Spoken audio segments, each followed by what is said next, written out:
The Pacific stretched endlessly under a scorching July sun, a vast expanse of shimmering blue that seemed to promise calm, but concealed lurking dangers beneath its waves. On the night of July 30th, 1945, the USS Indianapolis, a Portland-class heavy cruiser renowned for its speed and firepower, cut through these waters as if the ocean itself had parted in reverence. Her decks were alive with sailors moving with the precision of well-drilled machines, each man performing his duty with the rhythm of countless drills and missions. Yet, none could foresee that this routine passage would soon become a descent into one of the darkest tragedies in naval history. Only days earlier, the Indianapolis had completed a mission so secretive that even most of her crew had no idea of its magnitude. She had delivered components of the atomic bomb, known as Little Boy, to Tinian Island, a mission that would soon change the course of human history. The weight of secrecy was invisible but palpable, like a heavy fog drifting across the ship. The sailors joked, repaired equipment, and scanned the horizon for enemy submarines, oblivious to the fact that the enemy was already watching them. As night fell, the ocean's surface turned to ink, and a deceptive calm settled over the ship. Below deck, the hum of the engines and the soft shuffle of feet were the only sounds, interrupted occasionally by the clatter of rigging or the distant cries of seabirds. Above, the stars gleamed coldly, indifferent to the human lives moving beneath them. Somewhere in the darkness, the Japanese submarine, I-58, lurked, silent and deadly, its crew poised to strike. Then, without warning, chaos erupted. A torpedo slammed into the Indianapolis, tearing through the hull with a force that splintered steel and hurled sailors into the sea. The ship shuddered violently as the second torpedo struck, opening another gash in her side. Decks tilted, compartments flooded, and alarms screamed across the vessel.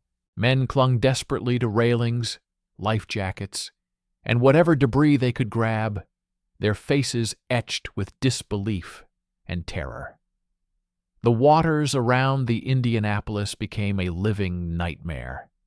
Waves tossed the injured and the terrified alike, while the darkness concealed death in all its forms. Sharks, drawn to the scent of blood, circled silently, their dorsal fins slicing through the water with predatory precision. Sailors, already exhausted and disoriented, fought against hypothermia, dehydration, and saltwater burns. Some shouted for help, their voices swallowed by the vast, indifferent ocean.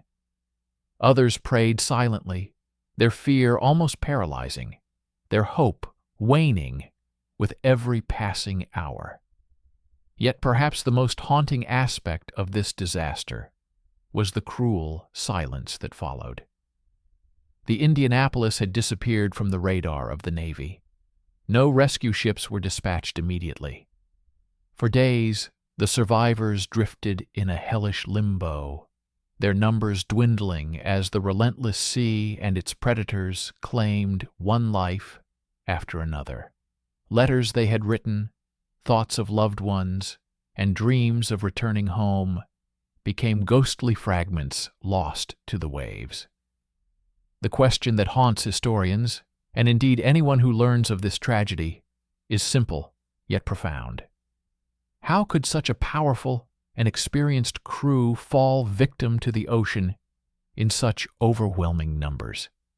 How could a ship carrying a cargo of monumental significance vanish so completely, leaving hundreds to face unimaginable suffering alone? The sinking of the USS Indianapolis was not just a maritime disaster. It was a crucible that revealed the fragility of human life in the face of war, the unforgiving nature of the sea, and the consequences of secrecy, oversight, and misfortune. As the sun rose over the Pacific days later, the water had claimed nearly 900 of the crew members. Those who survived would forever carry the memory of that night, the chaos, the horror, and the endless horizon of water that seemed intent on swallowing all hope. It was a tragedy that would echo far beyond the immediate loss of life, shaping naval procedures, inspiring investigations, and haunting the conscience of a nation. The USS Indianapolis had completed a mission that changed the world, but it was her sinking, the days adrift, and the human cost that would etch her story into history as one of the most harrowing maritime disasters ever recorded. The scene is set, the horror is revealed, and the question lingers: what went wrong, and why did the Navy fail to respond in time? To understand the full scope of this tragedy, we must journey back through the history of the ship, the Pacific theater, and the fateful decisions that led to the USS Indianapolis's final voyage. A story of courage, calamity, and the haunting power of the ocean itself. The USS Indianapolis was no ordinary ship. Launched in 1931, this Portland-class heavy cruiser had served across the Pacific for over a decade, earning a reputation for speed, resilience, and the steadfastness of her crew. By mid-1945, she was a veteran of countless battles, from the Aleutian Islands to the Philippines, and had survived the brutal conditions and constant threat of Japanese torpedoes and aerial attacks. Her name was synonymous with reliability and courage, yet her final mission would reveal the stark limitations of even the most seasoned vessel and crew. The Pacific Theater in 1945 was a complex chessboard of strategy, territory, and technological innovation. Japan, though increasingly isolated, remained a fierce adversary. Its navy, while diminished, still deployed highly effective submarines and aircraft that could strike suddenly and vanish without a trace. American forces had gained the upper hand in many areas, but each step forward was met with a dangerous and resourceful enemy. Battleships and cruisers dominated the sea lanes, but the threat of unseen submarines lurked constantly beneath the waves. It was against this backdrop that the Indianapolis received her most secretive assignment yet: transporting components of the atomic bomb, Little Boy, to Tinian Island in the Marianas. The cargo was unprecedented in both importance and sensitivity. Few aboard fully understood the magnitude of their mission. Orders were strict, and secrecy was paramount. The ship departed under a shroud of discretion, sailing through waters that were simultaneously familiar and treacherous. Speed would be her shield, and discretion her only safeguard. Yet even the most formidable ship is vulnerable in the vast Pacific. Submarine warfare had evolved into an invisible menace. Japanese submarines like the I-58 were lethal predators, trained to identify targets, track movements, and strike with deadly precision. Commanded by Lieutenant Commander Mochitsura Hashimoto, I-58 was a vessel honed for patience and surprise, capable of slipping through the calmest waters unnoticed, its torpedoes capable of shattering even the sturdiest hull. The balance of power was delicate. A single miscalculation could turn confidence into catastrophe.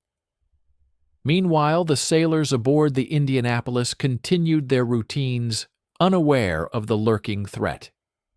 Engineers monitored the engines, gunners prepared for drills, and lookouts scanned the horizon, their eyes straining for silhouettes in the dark.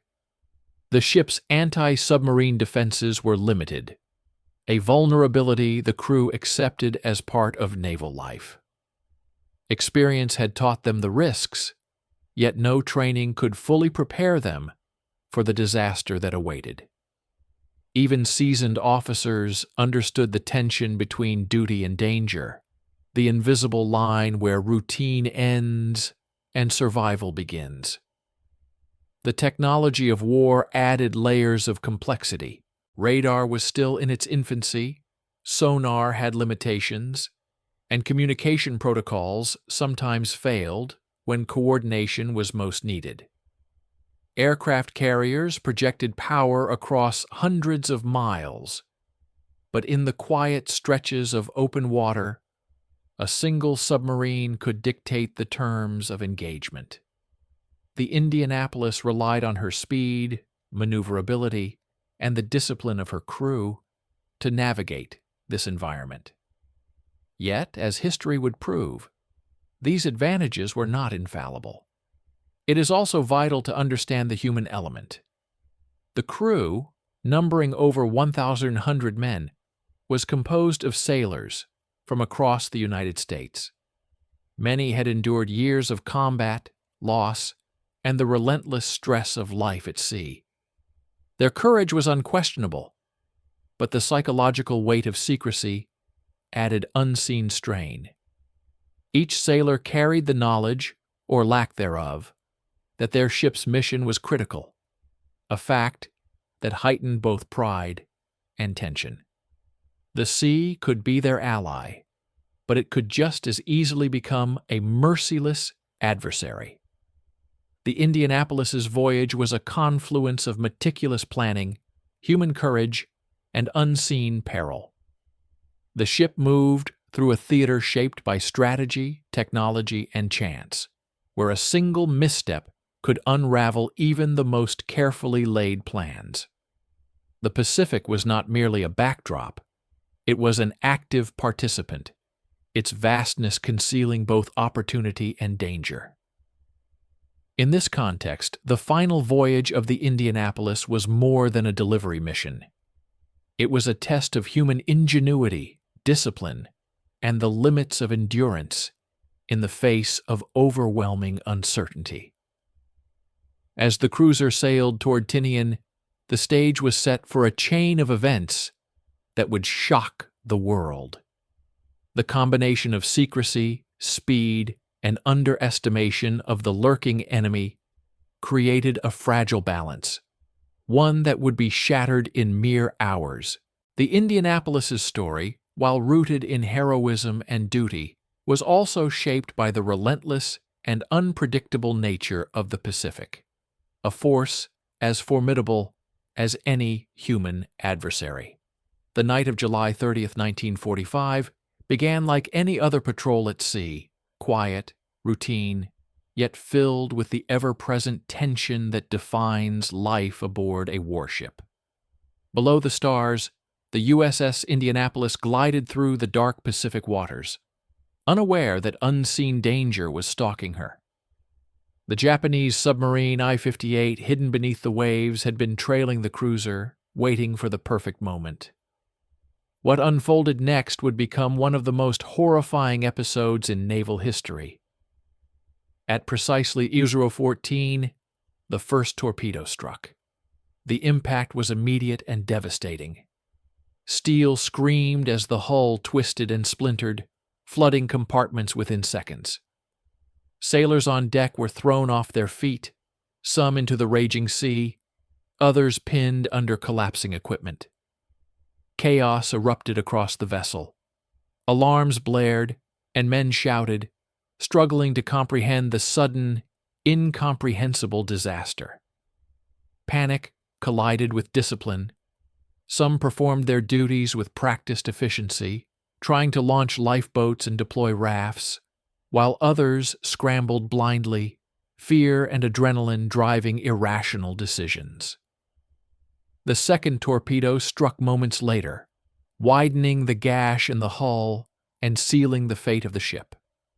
Water poured in, consuming engine rooms, living quarters, and ammunition storage. The cruiser, once a symbol of power and resilience, began a deadly descent into the abyss. Decks tilted and broke apart, creating makeshift platforms for desperate sailors clinging to life. The once orderly routines of the ship dissolved into chaos, replaced by screams, cries, and the cold, indifferent slap of seawater.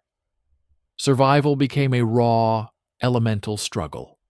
Sailors flailed in the dark ocean, battling exhaustion, shock, and injuries sustained during the initial blasts. Life jackets and debris became lifelines, yet they offered only partial protection against the merciless waves. The water around the Indianapolis was no sanctuary. It became a living nightmare.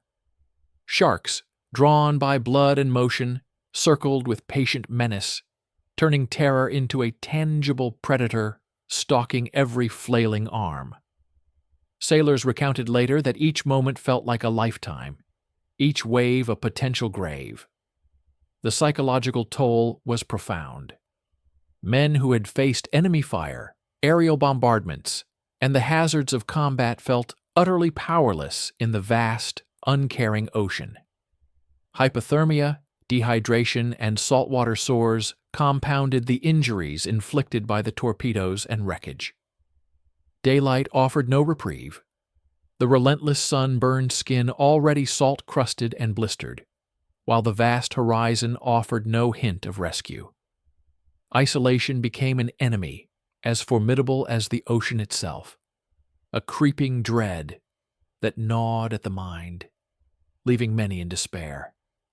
Perhaps the most haunting tragedy was the cruel silence that followed. No rescue ships were dispatched, no alarms raised beyond the initial chaos. The disappearance of the Indianapolis went unnoticed for days. The Navy, assuming routine arrival at Leyte, took no immediate action. This delay transformed a catastrophic event into an epic ordeal. For 4 agonizing days, survivors clung to life amid sun, salt, and predators. Hundreds perished, not from enemy fire, but from exposure, dehydration, injuries, and the persistent threat of shark attacks. Stories of endurance and desperation began to emerge. Sailors tied themselves to rafts, clinging to the hope of rescue. Some sang or recited prayers to keep fear at bay. Others lashed themselves to comrades, refusing to face the ocean alone. Yet one by one, the relentless environment claimed them. The water became a merciless arbiter of life and death, indifferent to heroism, rank, or bravery. Each hour was measured in suffering, and each survivor bore the psychological scars of witnessing countless deaths around them. The magnitude of the loss was staggering. Of the 1,295 men aboard the USS Indianapolis, only 316 survived the ordeal. The crisis revealed not only the ferocity of nature and enemy craft, but also systemic failures, delayed reporting, gaps in communication, and procedural oversights that exacerbated the human cost. It was a tragedy that went beyond a single night. It exposed vulnerabilities in naval operations and the cruel randomness of survival in war. The sinking of the Indianapolis was not a simple maritime disaster. It was a crucible that tested endurance, courage, and the limits of human will. The sailors faced the rawest extremes of the ocean: injury, fear, and isolation, compounded by the silent threat of predators and the torturous wait for rescue. Their ordeal became emblematic of the hidden horrors of war at sea, a grim reminder that victory and survival often coexist uneasily with loss and suffering. As days dragged on, the survivors' hope ebbed and flowed, fragile as the life rafts they clung to. The ocean, vast and indifferent, seemed to mock their plight, each wave a relentless reminder of their vulnerability.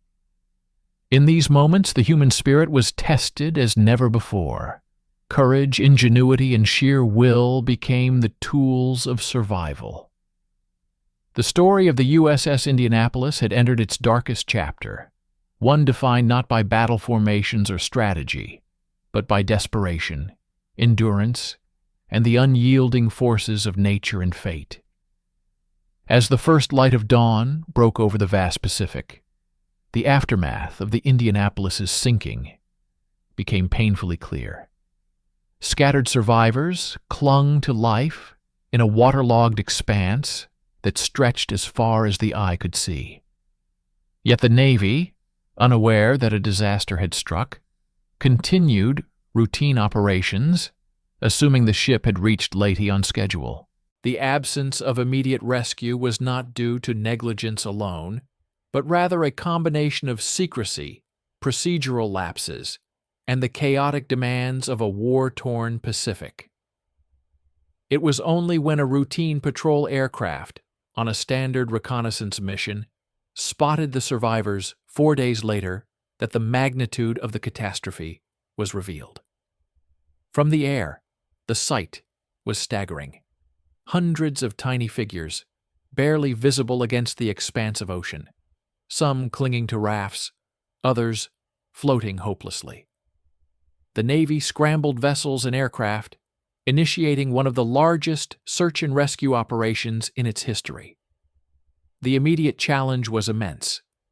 The survivors were dispersed over tens of square miles, many injured, dehydrated, or in shock.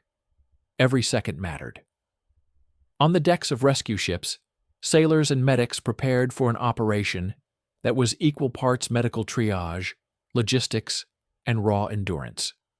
Stretchers, blankets, and water were gathered in anticipation, while aircraft overhead coordinated the search from the air. The survivors, who had endured 4 days of relentless exposure, were pulled from the ocean one by one, each rescue a battle against exhaustion, hypothermia, and the lingering effects of trauma. Some could not be saved. The toll of the ocean, sun, and shark attacks had already claimed hundreds of lives. Aimlessly, the Navy initiated an investigation into the circumstances surrounding the Indianapolis's disappearance. Lieutenant Commander Charles McVeigh, the ship's captain, was summoned to explain why the cruiser had not reported in. The initial findings suggested that while McVeigh had followed orders, the ship's failure to communicate its position and the Navy's own lapses in monitoring convoys had created a deadly vacuum of oversight. The subsequent court-martial placed an unfair burden of blame on McVeigh, highlighting systemic failures within the Navy's operational protocols. As evidence was gathered, patterns of human endurance, improvisation, and courage emerged. Sailors had formed small groups, improvising rafts from debris, rationing meager supplies, and maintaining morale despite the overwhelming odds. Leaders arose among the men, guiding the exhausted, assisting the injured, and fostering a fragile sense of hope. These acts of initiative would later become central to understanding how 316 men survived an ordeal that claimed nearly 900 lives. The early investigations also illuminated critical lessons about naval procedures. The importance of regular check-ins, more effective tracking of ships, and rapid response protocols became painfully clear. The Navy faced the dual challenge of not only saving the remaining survivors, but also ensuring that such a failure would not recur. In many ways, the Indianapolis disaster became a catalyst for reform, pushing the Navy to confront gaps in communication, logistics, and command oversight. Amid the chaos, there were moments of quiet heroism. Pilots navigated treacherous skies to locate survivors. Sailors in small boats risked capsizing in high waves, and medics worked tirelessly under dire conditions to treat burns, cuts, and dehydration. Each rescue was a triumph against both the elements and the clock, highlighting the extraordinary human effort required to counter the forces of nature and war. The Indianapolis disaster, while catastrophic, also marked a turning point. The Navy's response, delayed though it initially was, showcased the adaptability, resourcefulness, and bravery inherent in its personnel. Lessons were learned that would save lives in subsequent operations, while the story of endurance in the Pacific would inspire generations. The survivors' ordeal and the subsequent search and rescue became not only a narrative of tragedy, but also of resilience, ingenuity, and the unyielding determination of men against overwhelming odds. As reports filtered back to command centers in the United States, the nation grappled with a dual reality: the significance of the Indianapolis's mission and the preventable tragedy of its sinking. Investigators pieced together timelines, examined decisions, and began questioning long-standing protocols. The seeds of change were sown, born from the crucible of disaster, and the story of the Indianapolis became a somber testament to both human fallibility and heroism at sea. The sinking of the USS Indianapolis sent shockwaves through the Navy and the nation. The immediate human toll was staggering: nearly 900 men lost, their lives claimed not by enemy gunfire, but by exposure, starvation, dehydration, and shark attacks. Yet beyond the staggering statistics, the disaster became a catalyst for critical reforms in naval operations, search and rescue protocols, and command oversight. The Navy faced a difficult reckoning, one that forced them to confront not only the hazards of war, but also systemic failures that had contributed to the scale of the tragedy. In the aftermath, a detailed examination of the events revealed multiple layers of errors and misjudgments. The ship had sailed without an escort, despite known submarine activity in the area. Communication lapses meant that her failure to arrive went unnoticed for 4 days, a delay that exponentially increased casualties.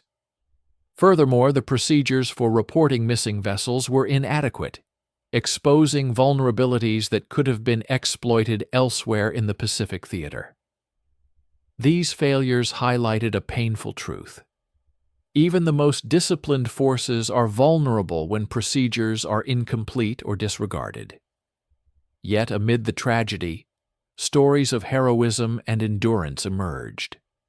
Sailors improvised life rafts, formed small survival groups, and maintained morale under conditions that defied human comprehension.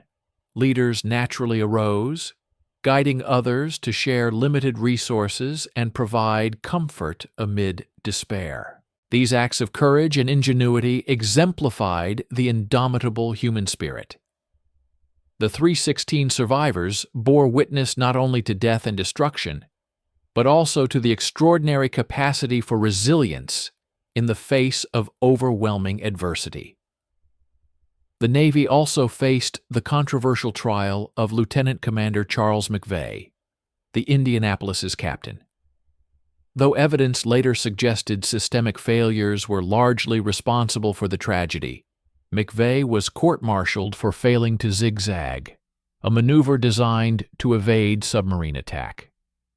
The decision sparked debate within the Navy and among the public, highlighting the tension between individual accountability and organizational responsibility in wartime. It would take decades before McVay was exonerated, a posthumous recognition that underscored the complexities of leadership under extreme circumstances. Beyond personal accountability, the disaster prompted significant institutional changes. The Navy implemented stricter convoy escorts, enhanced tracking and communication protocols, and refined procedures for reporting missing ships.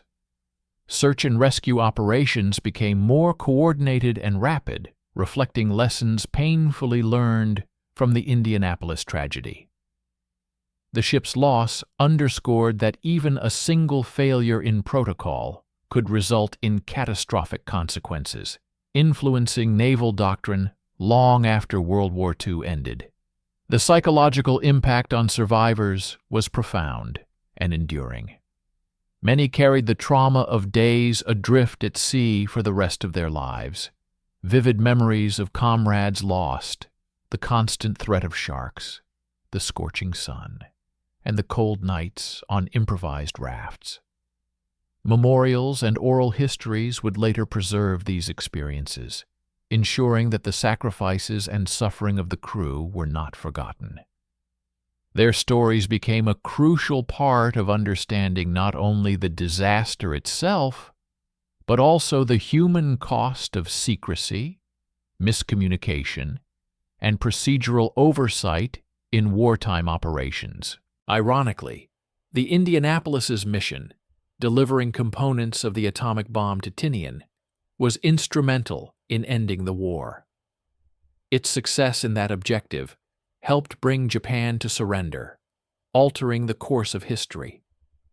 Yet, the human cost of the voyage served as a grim counterpoint.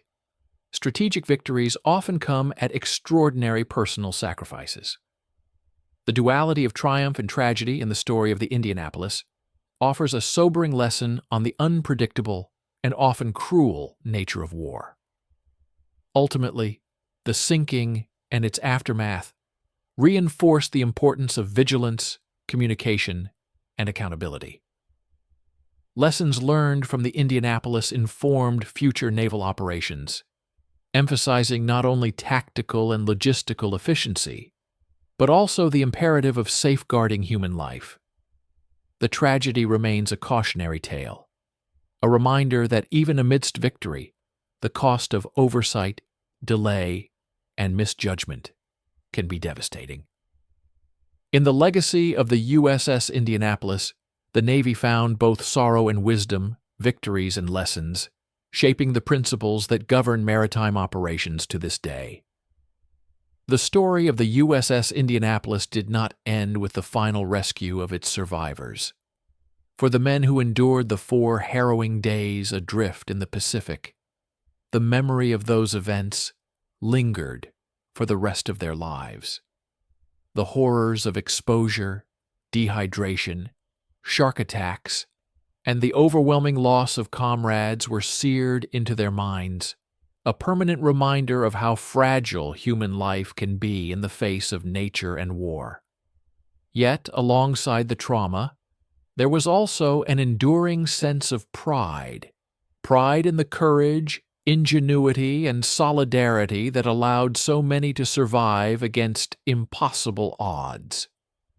Lieutenant Commander Charles McVeigh, the ship's captain, became a symbol of both controversy and eventual vindication.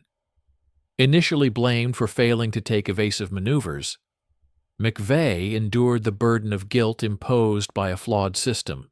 Decades later, through relentless advocacy by survivors and historical examination, he was exonerated posthumously. His story serves as a stark reminder that human judgment is often fallible, especially under conditions of secrecy, urgency, and incomplete information.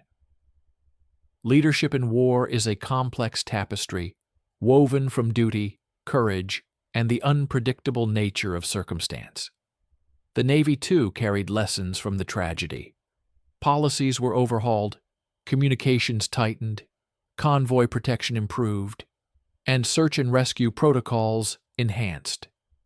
The catastrophic loss of life forced a reckoning, demonstrating that even victories cannot justify neglect of human welfare.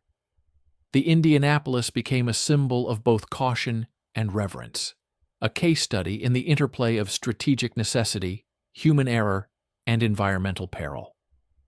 Its legacy influenced naval doctrine for decades, shaping how ships navigate danger, how crews are trained, and how rescue operations are conducted in the unforgiving expanse of the sea.